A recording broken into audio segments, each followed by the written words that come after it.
Hello বন্ধুরা, আসসালামু আলাইকুম। আশা করি ভালো আছো। আজকে আমি তোমাদের সাথে শেয়ার করতে নিয়ে এলাম একটা কুশন কাভারের ডিজাইন। এইটা দেখতে পাচ্ছ তোমরা যে আমি কুশন কাভারটা এখানে বিছিয়ে রেখেছি।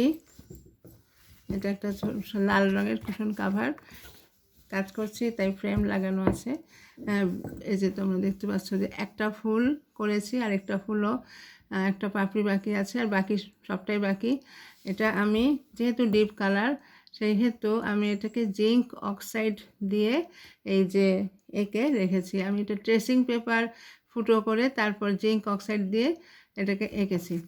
তো চলো বন্ধুরা, আমি এটা শুরু করি। এখানে যে পাপড়িটা আছে, এই পাপড়িটা এখন আমি তোমাদের সাথে একটু শেয়ার করি। আমি এখানে সাদা সুতো নিয়েছি, যেহেতু লালের মধ্যে সাদা সুতা ভালো ফুটে, সেজন্য সাদা সুতো দিয়েই করছি। সাদা চন্দ্রমল্লিকা।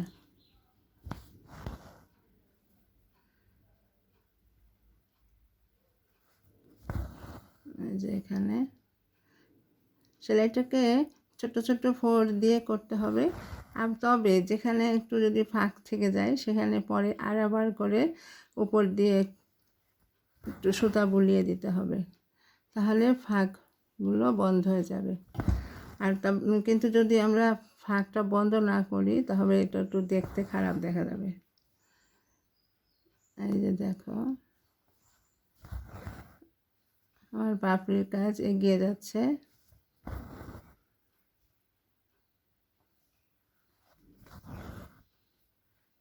এখানে পাপড়িটার আগার দিকে কিছুটা ভাগ আছে, সেই ভাগগুলো আমাদেরকে ভাগ ভাগ করেই করতে হবে।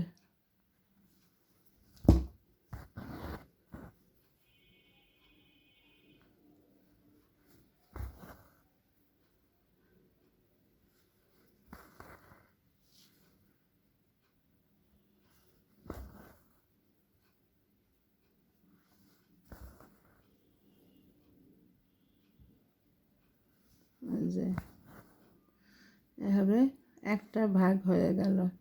এখন আমি চলে যাব এইখানে। এখানে যে আবার এই অংশটুকু করব।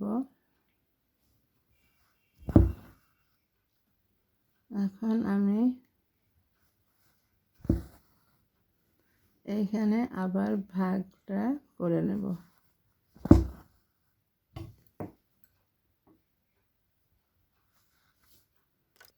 এই যে দেখো বন্ধুরা, এখানে আমি দুইটা ফুলই কমপ্লিট করে ফেলেছি। শ্যাডো সেলাই দিয়ে করেছি, এবং পাপড়িগুলো কিন্তু ভাগ ভাগ আছে, সেটাও স্পষ্ট বেশ বোঝা যাচ্ছে, দুটো চন্দ্রমল্লিকা ফুলের মতন। আর বাকি ডিজাইনটা পুরাটাই বাকি আছে।